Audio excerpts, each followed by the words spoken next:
A question that broke me. Have you ever been so tired that even your dreams feel exhausted?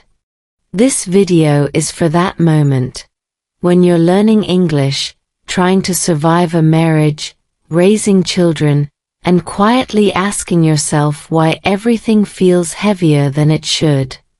In the next 20 minutes, I'll tell you a slow, honest story from my last 3 weeks in the United States, about love, money, family, and the simple English words that unexpectedly saved me. If you're close to giving up, stay.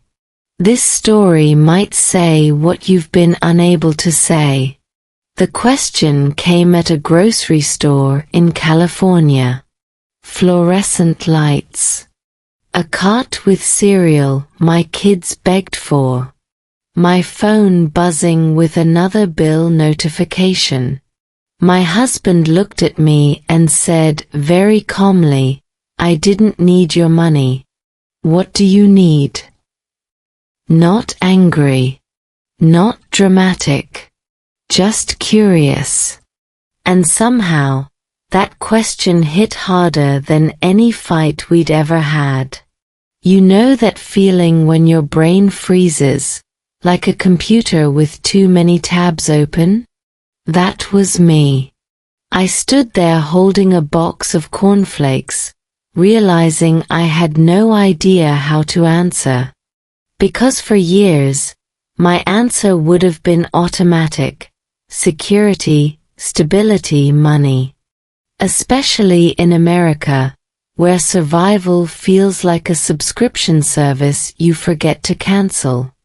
But in that moment, my mouth stayed quiet. My heart didn't. Here's the strange part.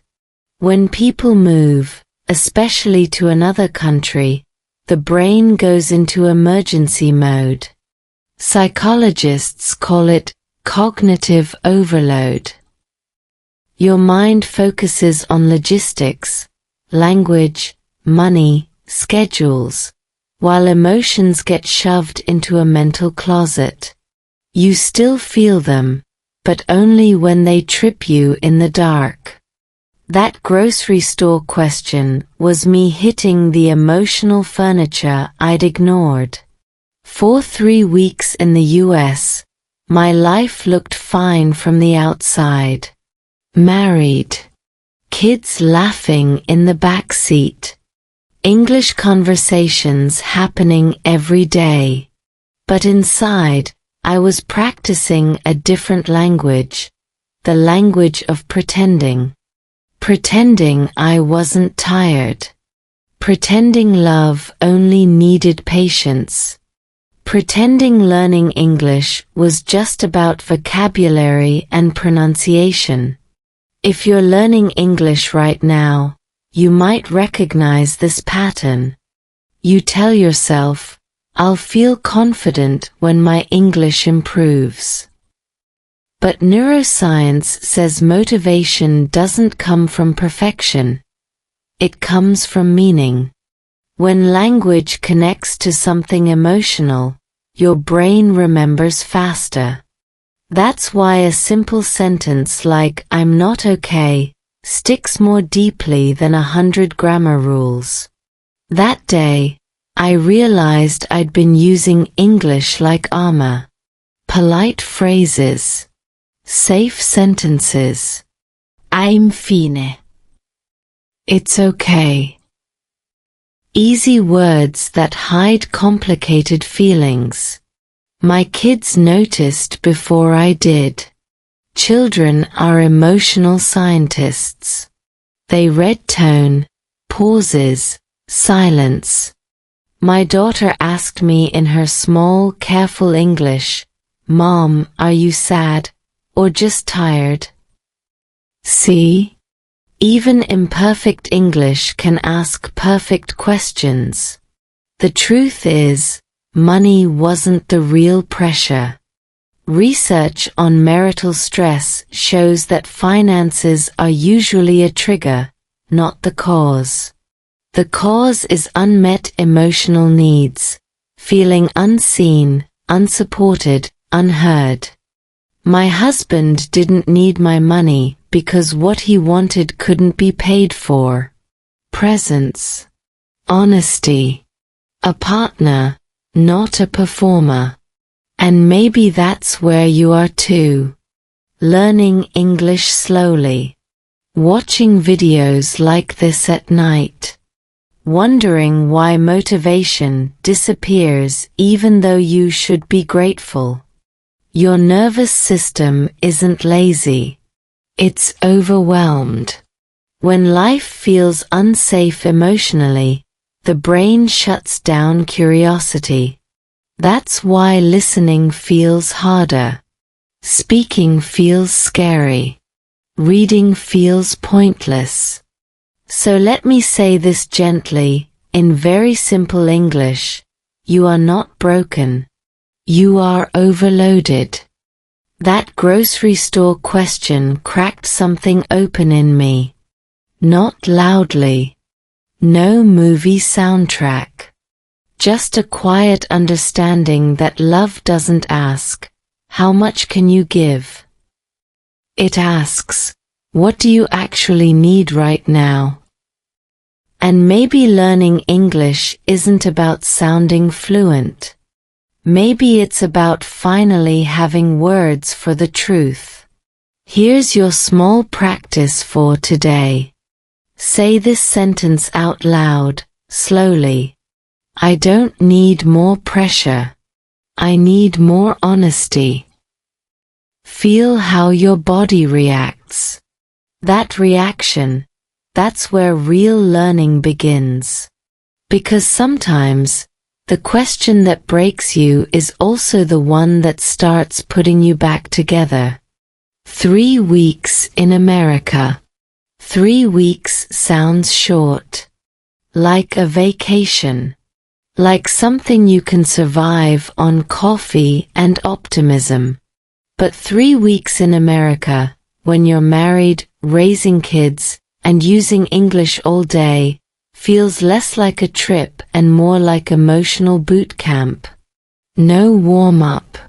No instructions. Just go. The first week, your brain is drunk on novelty. New streets. New accents. Even the silence feels different. You smile more than you mean to. You nod a lot. You say yes, yes, even when you only understand 60%. That's not stupidity. That's your brain conserving energy. Neuroscience calls it selective comprehension. I call it survival English. My husband was calm that week. The kids were excited. I told myself, see? We're fine. But the body always keeps receipts. By the second week, the cracks started whispering. Sleep got lighter. Small sounds felt louder. When stress hormones stay high, your amygdala, the fear center, starts hijacking normal tasks. That's when listening in English suddenly feels harder, even though your level hasn't changed. Your brain isn't failing.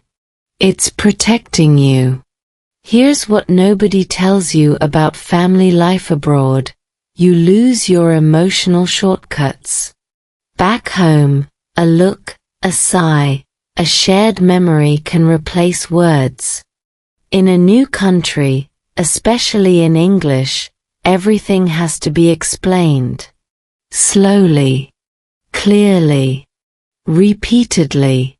That takes energy. And when energy runs out, misunderstandings move in like unpaid guests. One night in the second week, my husband said, "You don't talk anymore." I answered, "I talk all day."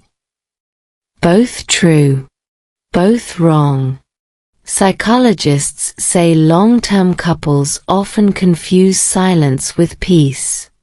But silence can also be a symptom of emotional fatigue.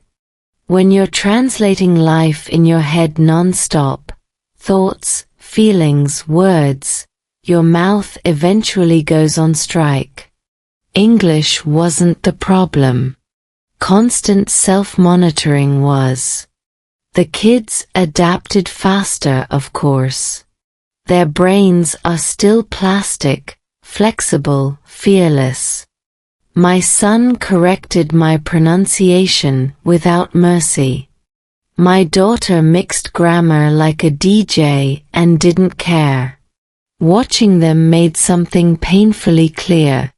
Confidence doesn't come from correctness. It comes from permission. Permission to sound strange. To pause. To try. By the third week, tension stopped hiding. It sat at the table with us. Money talks came back. Schedules tightened. Small disagreements felt heavier than they deserved. Research shows that prolonged stress lowers empathy first. That's why couples under pressure stop listening. Not because they don't care, but because their nervous systems are overloaded. That's when English surprised me. Not big sentences. Not deep conversations. Just small, honest ones. One evening, instead of explaining everything, I said, "I feel tired. Inside." Simple. Child-level English. My husband nodded. No fixing. No arguing. Just understanding. If you're practicing English, this matters. Studies on language acquisition show that emotional relevance increases retention by up to 40%.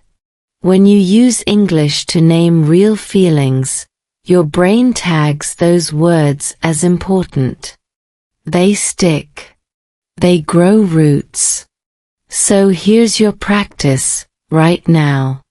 Whisper this sentence. This is hard for me. No drama. No explanation. Just truth. 3 weeks in America taught me that family doesn't break from big disasters. It wears down from unspoken effort. And sometimes, the most powerful English sentence isn't impressive. It's honest. By the end of that third week, I understood something quietly revolutionary. Learning English isn't separate from life. It is life, especially when life is heavy. And heavy doesn't mean hopeless. It just means something needs to be said. Slowly. Love without financial safety. There's a strange calm that comes from believing money will save you. Not today, maybe not tomorrow, but eventually. It's like emotional anesthesia. You still feel pain, but you tell yourself, once we're stable, this will stop hurting. That belief followed me into my third week in America, and then quietly betrayed me. Because love without financial safety feels naked. One morning, I sat at the kitchen table doing math I didn't want to do. Rent. Groceries. School supplies. Numbers in dollars feel heavier when English is the language of every bill. My husband poured coffee and said casually, "We'll figure it out." That sentence should have comforted me.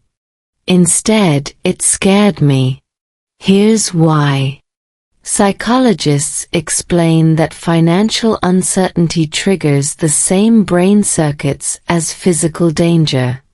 Your nervous system doesn't care if the threat is a wild animal or an unpaid invoice. It just knows, Something could go wrong. When that alarm stays on too long, your brain looks for control. For me, control meant money. Not love. Not connection.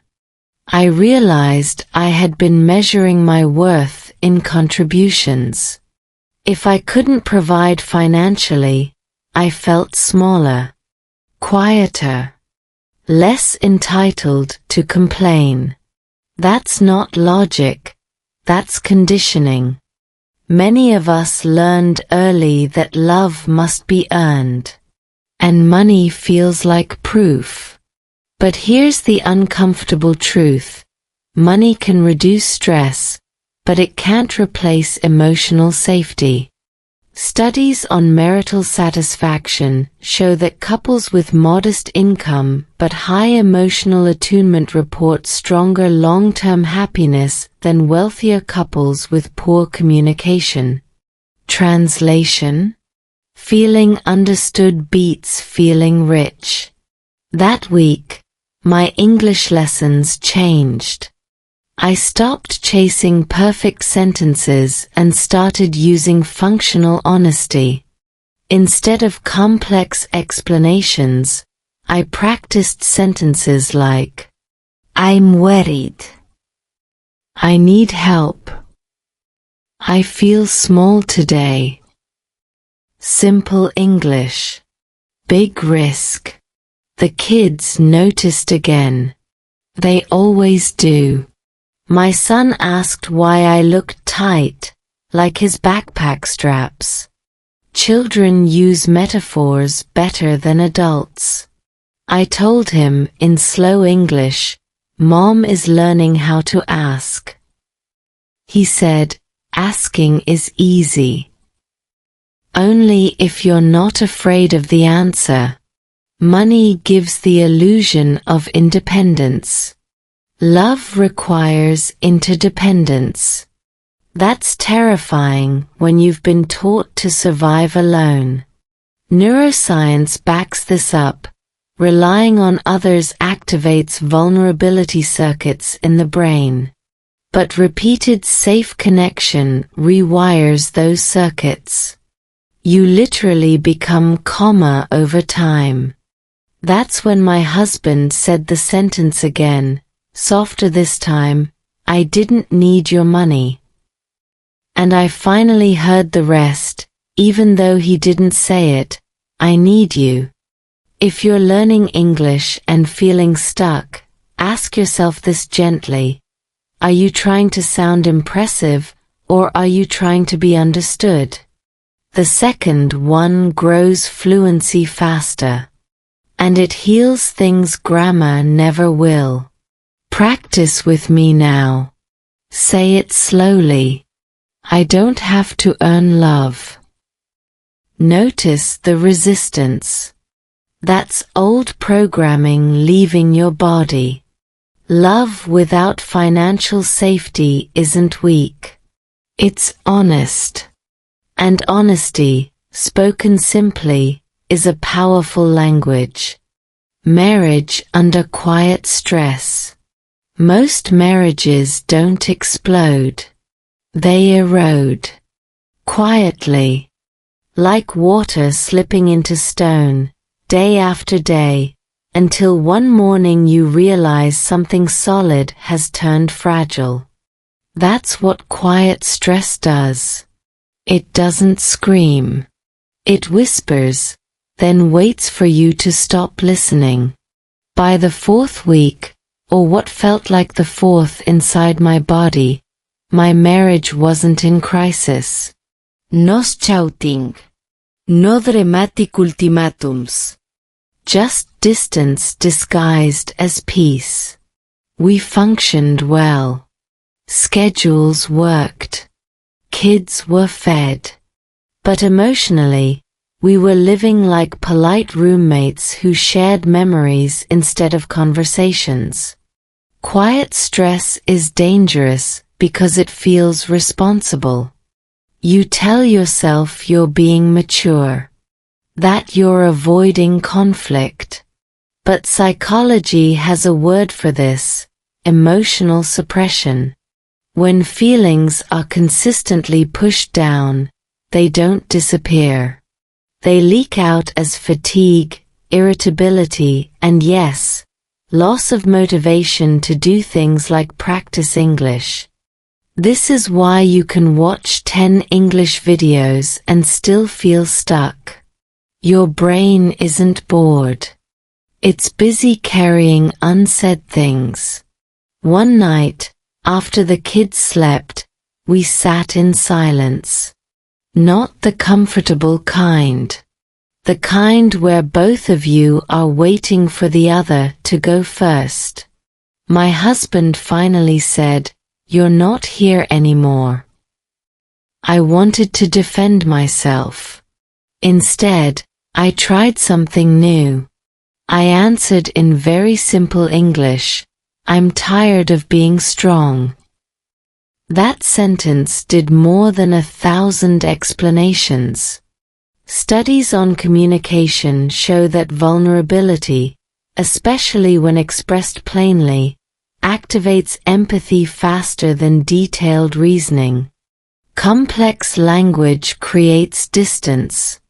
Simple truth builds bridges.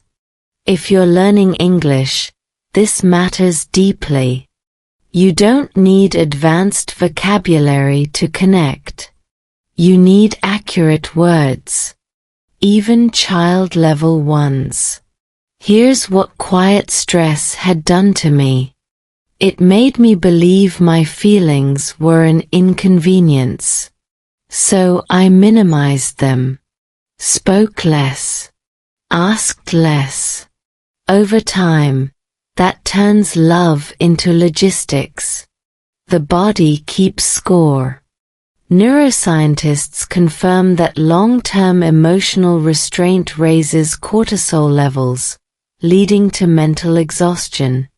That's why listening feels foggy. Speaking feels heavy. Your system is overloaded. That night, I practiced something radical. I paused before speaking. Let the silence breathe. Then I said, "I need rest." Not sleep. Rest. He understood. Try this now. Say, "I don't want to fight. I want to feel close." Feel how different that is from an argument. Marriage under quiet stress doesn't need grand gestures. It needs permission. To speak imperfectly, to feel openly, to use simple language without shame. Quiet stress fades when honesty gets louder. Children see everything. Adults believe silence protects children. It doesn't. It just teaches them to listen harder. Kids are emotional detectives with no off switch. They read pauses, eye contact, tone shifts, the things adults pretend don't matter. In my family, the children knew something was wrong before I admitted it to myself. One afternoon, my daughter sat next to me on the couch. No phone. No cartoon. That alone was suspicious. She said in slow, careful English she learned at school, "Mom, you and Dad feel far." Not are far. Feel far. That word choice stopped me cold. Developmental psychology shows that children mirror emotional climates. When tension exists, their nervous systems stay alert. They may act fine, but internally, they're scanning for safety cues. My daughter wasn't accusing. She was checking. I wanted to reassure her with big adult explanations. Instead, I remembered something important for both parenting and learning English. Clarity beats complexity. So I said, "We love each other. We're learning how to talk better. Simple. True. Enough. Here's the unexpected gift kids give you. They force honesty. You can't hide behind advanced vocabulary or long speeches. You have to speak in core truths. That's why practicing English with children accelerates fluency. Your brain cuts the unnecessary parts. My son later asked, "Are we poor?" There it was. The question adults fear. I answered, "We have enough. And we help each other." His shoulders relaxed. Studies show that children feel safer with predictable emotional responses than with perfect circumstances. It's not wealth they need. It's emotional stability. And that stability comes from seeing adults communicate, even imperfectly. Watching my kids use English without fear rewired something in me. They made mistakes constantly. They laughed. They corrected themselves out loud. No scham. No overthinking. That's how the brain learns best, through low-stress repetition. Here's your practice. Say this sentence, gently. I'm learning. I don't have to be perfect. Say it like a child would. No epaleyi. Children don't need flawless parents. They need present ones. And presence, spoken simply, teaches more than silence ever could. The day I stopped pretending. There's a specific kind of tired that sleep doesn't fix. You can nap. You can rest. You can even take a day off. And still, something inside you stays tense, like a muscle that forgot how to relax. That was the day I stopped pretending. Not because I was brave. Because pretending finally cost more energy than telling the truth. It happened on an ordinary morning. No dramatic argument. No tears on the floor. Just me standing in front of the bathroom mirror, practicing English sentences in my head the way I always did. Safe sentences. Polite sentences. I'm okay. Everything's fine. Then suddenly my brain refused to cooperate. Nothing came out. Not in English. Not in my native language either. That's when I understood something important about the brain. Neuroscience calls it ego depletion. When you spend too much energy controlling emotions, monitoring behavior, and presenting a version of yourself that feels acceptable, your self-control battery runs out. When that happens, the brain shuts down performance mode. No pretending. No polishing. Just raw truth, if you let it. For weeks, I had been pretending in small ways. Pretending I wasn't scared about money. Pretending learning English didn't exhaust me. Pretending marriage stress was normal and not slowly draining me. Pretending for my kids. Pretending for my husband. Pretending for myself. The body noticed before my mind did. Tight chest. Shallow breathing. That constant background pressure you stop questioning because it's always there.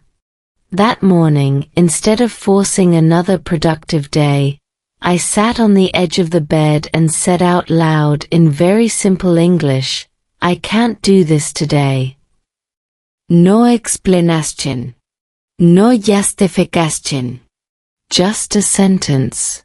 Here's the science part, but I'll keep it human. When you name an emotion accurately, even with basic language, you activate the prefrontal cortex, the part of the brain responsible for regulation and clarity. Psychologists call this affect labeling. Translation: saying how you feel actually calms your nervous system. Silence doesn't. Pretending doesn't. Naming does. My husband heard me. He didn't rush in with solutions. He just said, "Okay." That was it. And weirdly, that was enough. You might think stopping pretending means dumping everything at once. It doesn't. It means choosing honesty over performance, moment by moment. Especially in a second language. Especially when your English isn't perfect. Especially when you're afraid your words will sound weak. Here's a secret no one tells language learners.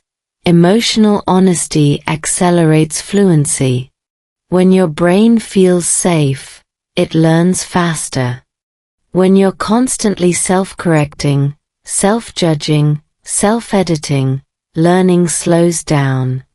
That's not motivation. That's biology. That day, I practiced a different kind of English. Not for exams. Not for pronunciation. For survival. I used sentences like, "I feel heavy." "I don't know the answer yet." "I need time." Short sentences. Clear meaning. High emotional accuracy. The kids felt the shift immediately. The house sounded different. Quieter, but not tense. More real. My daughter asked if I was sick. I said, "No. I'm being honest." She nodded like that made perfect sense. Because to children, it does. Psychologists studying family dynamics confirm this. Emotional transparency, when age-appropriate, increases trust. It teaches children that feelings are manageable, not dangerous. And when you model that in English, even broken English, you're teaching something more important than language. You're teaching regulation. That afternoon, I noticed something strange. English felt easier. Not magically fluent. Just lighter. My brain wasn't fighting itself anymore. There was space. That's what stopping pretending gives you: space. Space to listen. Space to speak. Space to breathe between sentences. If you're watching this video and feeling stuck, ask yourself gently, where are you pretending? In your learning? In your relationship? In your life? Your brain knows the answer. Your body definitely does. Here's your practice for this section. Say this sentence slowly, and don't rush past it. I don't have to pretend to learn. Feel how your shoulders respond. Stopping pretending didn't solve my problems. Money didn't disappear. Marriage didn't become effortless. English didn't suddenly flow like poetry. But something more important happened. I stopped fighting myself. And when that fight ends, energy comes back. Because the moment you stop pretending is often the moment real learning, language, love, life, finally begins. English as daily survival. people like to say English is a skill, a tool, something you learn. That sounds clean and academic, like a YouTube playlist with checkmarks. But in real life, especially inside a marriage, inside a family, inside a tired brain, English stops being a skill and becomes something else entirely. It becomes daily survival. I realized this on a random weekday afternoon. No lesson planned. No notebook. Just life happening too fast. The school called. My son wasn't feeling well. The words came quickly, professionally, politely. I understood maybe 80%. Enough to panic. My heart rate jumped before my grammar did. This is what stress does. Under pressure, your brain prioritizes meaning over structure. You don't hear verb tenses. You hear danger, urgency, responsibility. That's why so many English learners say, I understand videos, but real life is different. Of course it is. Real life activates your nervous system. And a nervous brain learns differently. That day, I answered the school with the simplest English I could find. Okay. I come now. Not perfect. Not elegant. Effective. Survival English doesn't care about sounding smart. It cares about being understood. Linguists call this communicative competence, the ability to achieve your goal with the language you have. And research shows it's a stronger predictor of long-term fluency than grammar accuracy. Translation? You don't need more rules. You need more real moments. At home, English kept showing up where I didn't expect it. My husband asking, "Are you okay?" My daughter saying, "You look far again." My son needing help with homework instructions written in words that felt too big for my tired head. English wasn't a class anymore. It was the air between us. Here's the part that surprised me. When English became necessary, not impressive, my fear changed shape. I stopped worrying about mistakes and started worrying about clarity. That shift matters. Neuroscience shows that the brain reduces anxiety when it has a clear objective. Survival creates focus. Focus improves retention. So instead of practicing long sentences, I practiced accurate ones. I don't understand. Please say it slowly. I need a minute. Can you repeat that? These sentences saved me more times than any advanced vocabulary ever did. Inside my marriage, English became emotional survival too. When you don't share a first language, misunderstandings multiply quietly. Tone gets lost. Attention slip. That's dangerous territory for love. So I started doing something intentional. I slowed down. Not just my speech, my reactions. I'd pause, breathe, then say, "This is important to me." Simple sentence. Big impact. Psychologists studying bilingual couples note that emotional regulation improves when partners use clear, simple language during conflict. Complexity escalates.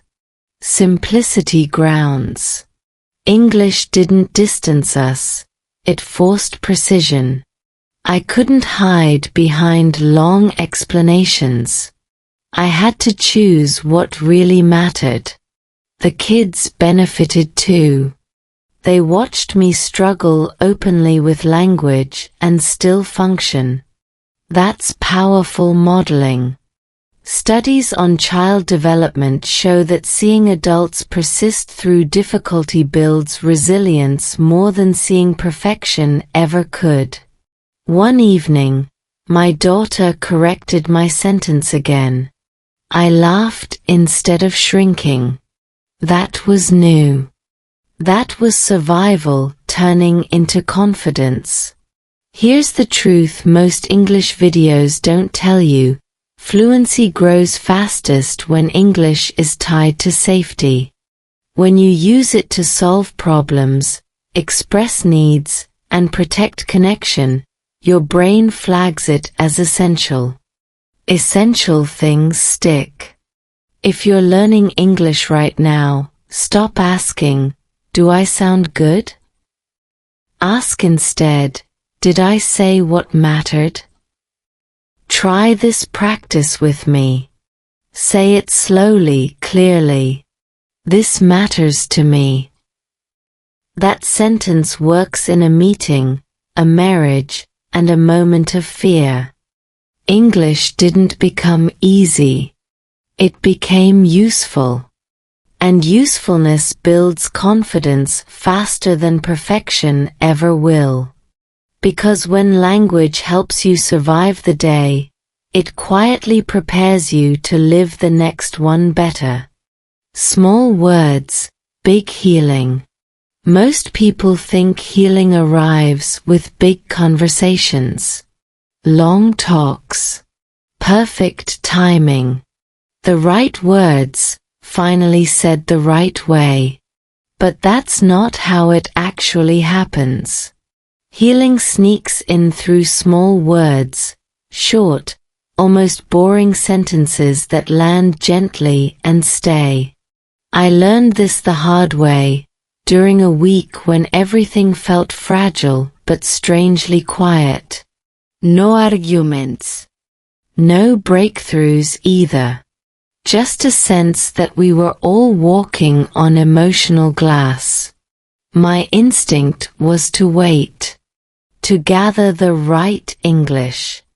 To prepare something meaningful and well-structured. That instinct nearly cost me the moment. Because moments don't wait for fluency. One evening, my husband asked a simple question, "Are you okay now?" Past me would have answered automatically, "Yes." End of conversation. Emotional can kicking. But something had shifted since I stopped pretending. I didn't reach for big explanations. I reached for accuracy. I said, "Better." Not finished. 2 words. Full truth. Here's why that worked. Psychologists talk about something called emotional granularity, the ability to describe feelings with precision. You don't need complex vocabulary to do it. You need honesty and specificity. Better is different from fine. Not finished leaves space without panic. Those small distinctions regulate emotion. They tell the brain, this is manageable. When your nervous system feels less threatened, it opens up. Listening improves. Speaking softens. Learning accelerates. This matters deeply if you're learning English. Research shows that emotional safety increases language retention.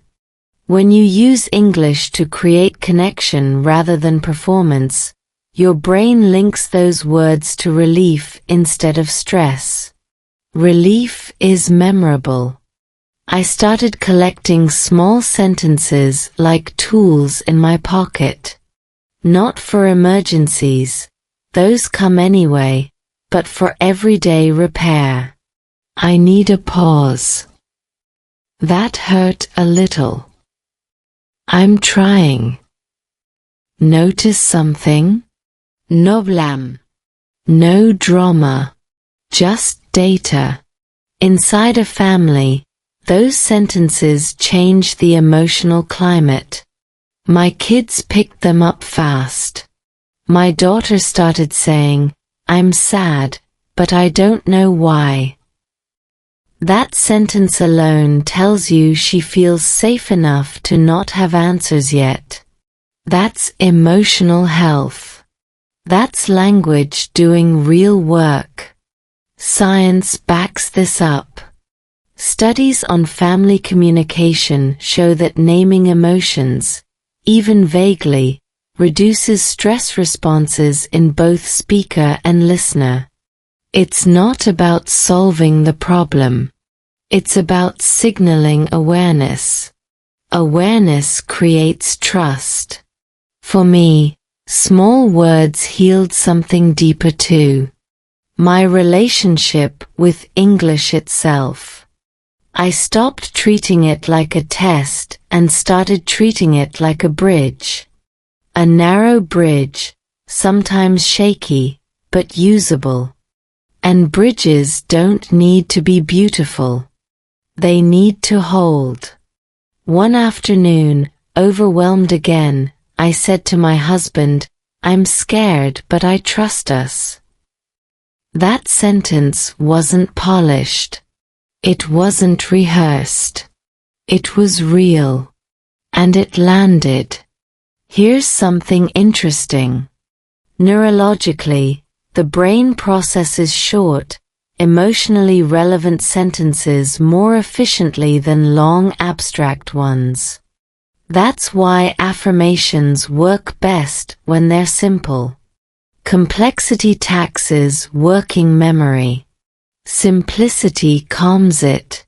So if you're practicing English and feeling stuck, don't chase eloquence. Chase relief. Try this practice now. Say it slowly like you mean it.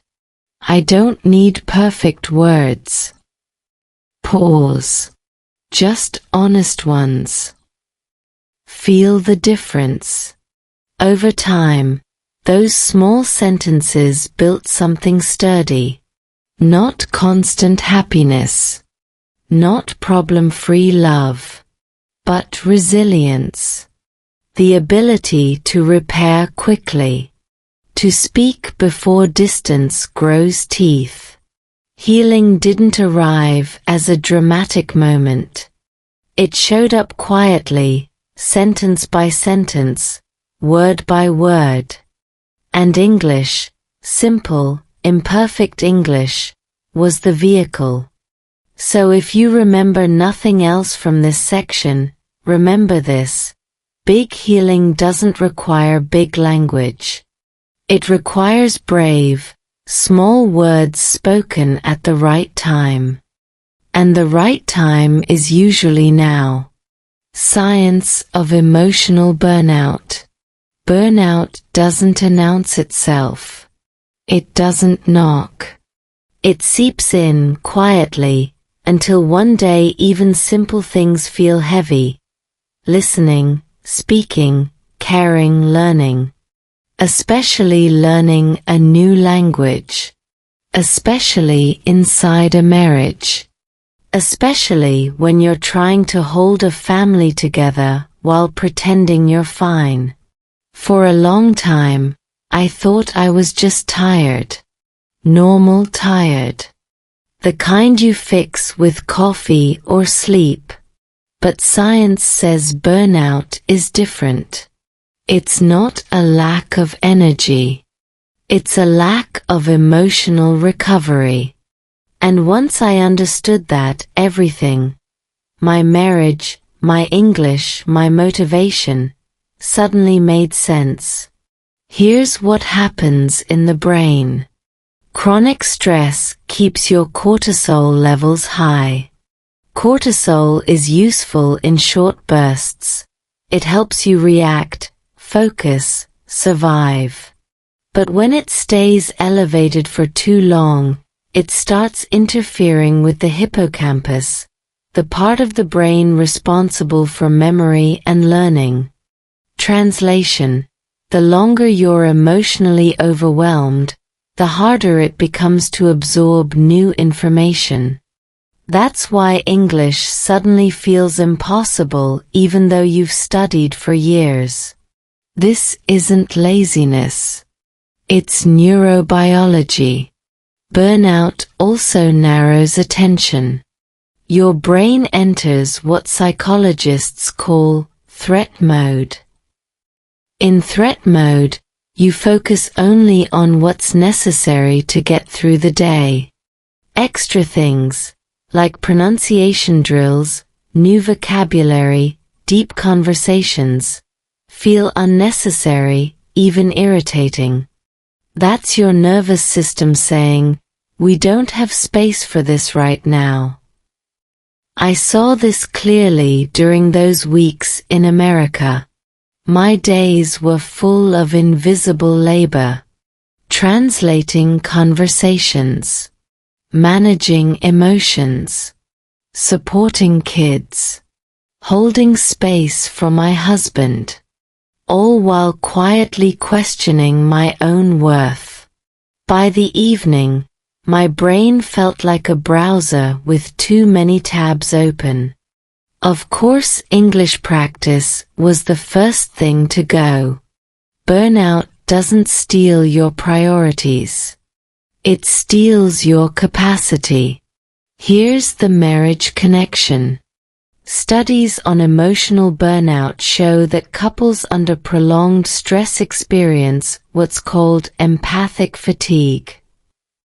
You still love each other, but you have less emotional fuel to show it. That's when misunderstandings grow. Silence increases. Small issues feel enormous. English made this more complicated. When you're tired, you revert to your emotional default. For me, that was withdrawal. Fewer words. Shorter answers. My husband read that as distance. I read his concern as pressure. Classic burnout loop. Understanding the science helped me stop blaming myself. Instead of thinking, "Why am I failing at everything?" I started asking, "What is my nervous system protecting me from?" That question changed how I approached learning English too. I stopped pushing. I started pacing. Research on recovery from burnout emphasizes micro-restoration, small moments that signal safety to the brain. Not vacations. Not drastic changes. Small, frequent cues. A walk. A pause. A kind sentence. When the brain feels safe, learning resumes naturally. So I redesigned my English practice around recovery, not discipline. Short listening sessions. Familiar voices. Stories instead of drills. Language connected to emotion, not evaluation. And slowly motivation came back. Not forced but invited. Inside the family, we did the same. Less fixing. More noticing. When my husband said, "You seem far," instead of defending, I said, "I think I'm burned out." That label mattered. Naming burnout reduced shame. Studies show that labeling internal states decreases emotional reactivity. Again, simple words, big effects. Here's your practice for this section. Say it slowly. My brain is tired, not broken. Let that land. If you're struggling to listen, read, or speak English right now, consider this. Your brain might not need more effort. It might need permission to recover. Learning doesn't disappear during burnout. It pauses, waiting for safety. Burnout ends not when pressure increases, but when understanding does. And once you see the science behind your exhaustion, you stop fighting yourself and start healing, one small step at a time. What money never fixed. Money promises solutions. Quiet ones. Logical ones. It says, relax. I've got this. And sometimes, for very practical problems, it does. Rent paid. Groceries bought. Emergencies handled. But after those 3 weeks in America, one truth became impossible to ignore. Money never fixed the things that hurt the most. I used to believe financial stability was the foundation of everything. Marriage would feel safer. Parenting would feel lighter. Learning English would feel easier. If money wasn't a problem, then stress would shrink. That belief isn't stupid. It's common. But it's incomplete. Science supports this. Research on well-being shows that income increases happiness only up to the point where basic needs and a sense of control are met. After that, the emotional return diminishes sharply. What grows instead? Expectations, pressure, fear of loss. Money can reduce certain stressors, but it can also introduce new ones. In my marriage, money became a symbol. Not of greed, but of safety. I clung to it because it felt measurable, predictable. Unlike emotions, which are messy and hard to manage. When I felt emotionally uncertain, I focused on financial certainty. That's a coping strategy, not a flaw. But coping strategies stop working when they replace connection. There was a moment, small but clear, when this clicked. My husband and I were discussing future plans. Numbers. Timelines. Possibilities. All reasonable. All calm. And yet, I felt empty. Detached. Like we were planning a life I wouldn't emotionally inhabit. I finally said in simple English, "This plan feels safe, but lonely." That sentence changed the room. Psychologists explain this as emotional incongruence, when external stability doesn't match internal experience. The brain notices. It creates discomfort as a signal. Not to reject stability, but to seek alignment. Alignment comes from being seen, not from being secure on paper. Money never fixed my fear of being misunderstood. It didn't fix the quiet resentment that builds when effort goes unnoticed.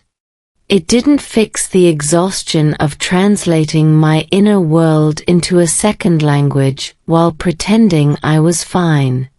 And it definitely didn't teach my kids what love looks like under pressure. What did help was something far less impressive. Emotional presence.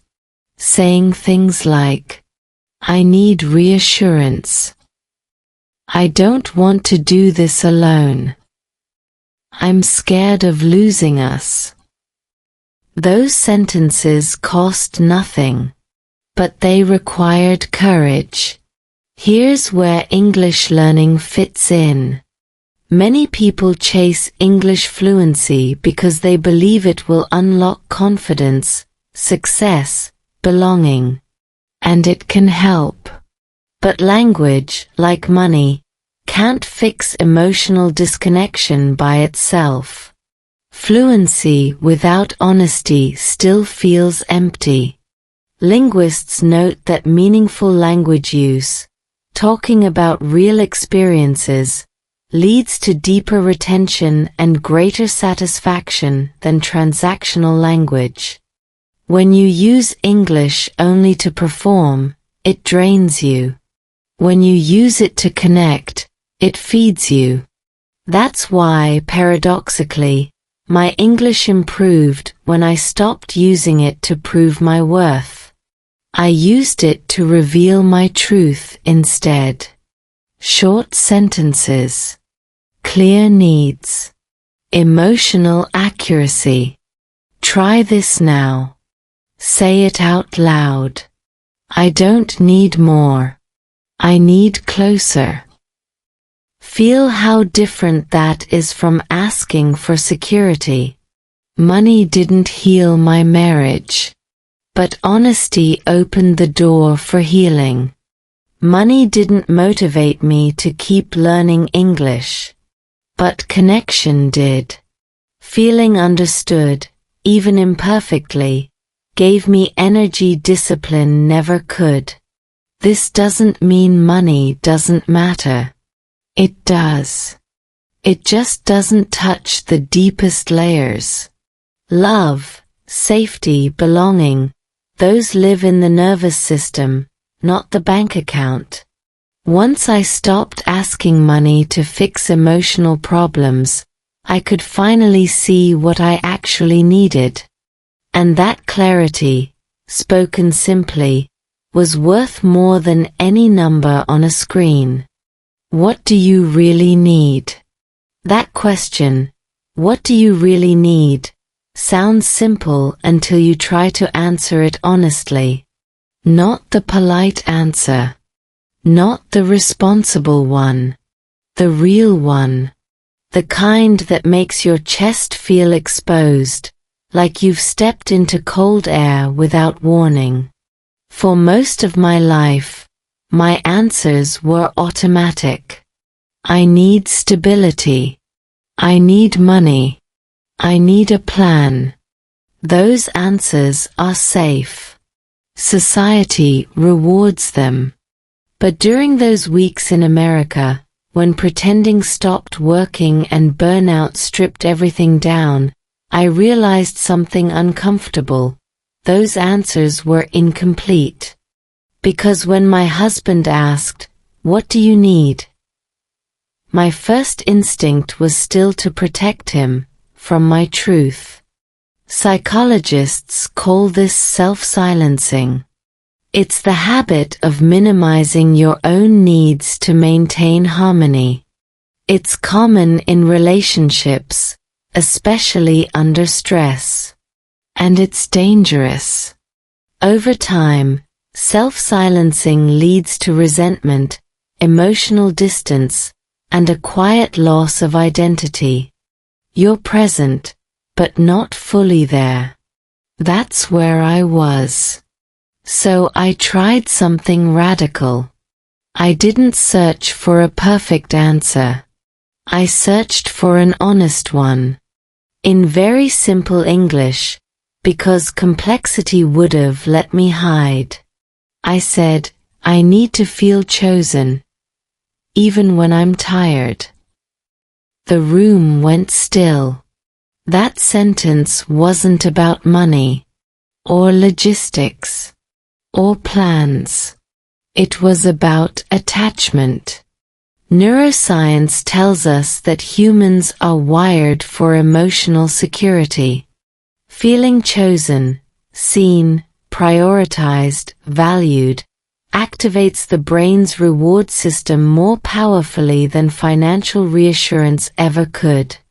What surprised me was how relieved I felt after saying it. even before any response. That's because expressing a core need reduces internal conflict. Your brain stops arguing with itself. Energy returns. Inside me, something shifted. I started noticing how often I ignored my own needs, not just in marriage, but in learning English too. I pushed myself when I needed rest. I chased improvement when I needed encouragement. I treated myself like a project instead of a person. That's not discipline. That's disconnection. Research on motivation shows that self-compassion improves persistence more effectively than self-criticism. When learners feel supported, by others or by themselves, they practice longer and retain more. That's true for language, and it's true for love. So I reframed the question. Not what should I need, but what helps me stay present. The answers were quieter than I expected. I need patience when I search for words. I need permission to pause. I need reassurance that I'm not failing just because I'm slow. Those needs didn't disappear when spoken. They softened. They became shareable. Here's the part that might matter most to you. Learning English often becomes a substitute goal. You tell yourself, once my English is better, everything else will improve. But language doesn't heal emotional hunger. It can express it, but only if you let it. That's why I stopped practicing English like a race and started practicing it like a conversation with myself. Gentle. Honest.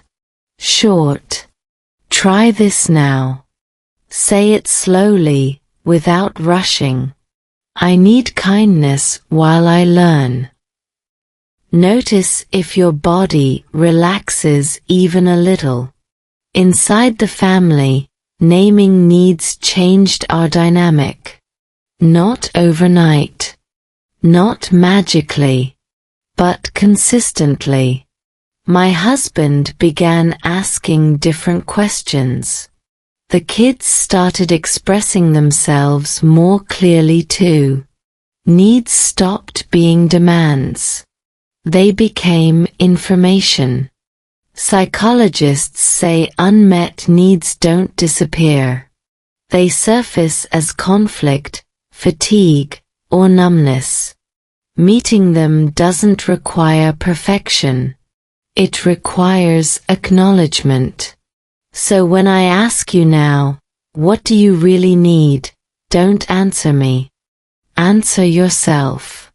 In simple English. In your own time. With honesty instead of performance. Because once you know what you need, learning English stops being a way to escape your life, and becomes a way to live it more fully. A quiet but strong ending. Endings are usually loud in movies. Music swells. Someone makes a speech. Everything suddenly makes sense. Real life doesn't do that. Real life prefers quiet endings, the kind you only recognize later, when you realize you're breathing a little easier than before. That's how this chapter ended for me. No dramatic resolution. No final agreement about money, marriage, or the future. Just a subtle shift. A feeling that something inside had settled into a more honest position. The house felt different. Not happier all the time. Not calmer every minute. But steadier. Like furniture rearranged so you stop bumping into it in the dark. Psychologically, this matters. Studies on long-term well-being show that lasting change rarely comes from emotional highs. It comes from nervous system regulation, when your body learns slowly that it's safe enough to stop bracing. That safety doesn't come from answers. It comes from patterns. And our pattern had changed. We spoke more simply. We paused more often. We corrected less and listened more. English was still imperfect. Marriage was still work. Parenting was still exhausting. But none of it felt like proof of failure anymore. It felt like life in progress. I noticed this one night while helping my son with homework. He stumbled over a sentence and looked at me, waiting. Not afraid. Just curious. I said, "Try again." Slowly. And then I realized, that's exactly what I'd been doing with my own life. Trying again. Slowly. Neuroscience tells us repetition under low stress is how the brain rewires. Not force. Not urgency. Safety plus consistency. That's how habits form. That's how language sticks. That's how relationships heal. This is why I wanted to tell this story, not as a lesson, not as advice, but as shared experience. Because if you're here, listening to slow English, reading along, practicing gently, there's a good chance you're not lazy or unmotivated. You're tired. Emotionally. Cognitively. Maybe relationally. And tired people don't need pressure. They need permission. Permission to learn slowly. Permission to speak imperfectly. Permission to admit what they need. That question, "I didn't need his money. What do you need?" didn't demand an immediate answer. It opened a door. One I'm still walking through. Carefully. Honestly. In simple language. If there's one thing I hope you take from this final section, it's this: strength doesn't always look loud. Sometimes it looks like choosing not to pretend. Sometimes it looks like saying one true sentence instead of 10 impressive ones. Try this final practice with me. Say it quietly. I'm allowed to take my time. Let that sentence sit with you. Because learning English, like building a family, like sustaining love, isn't about speed. It's about staying. Staying present. Staying honest. Staying connected. That's a quiet kind of strength. But it lasts. If you stayed until this moment, it's probably not because my English was perfect. It's because somewhere in this story, you saw yourself.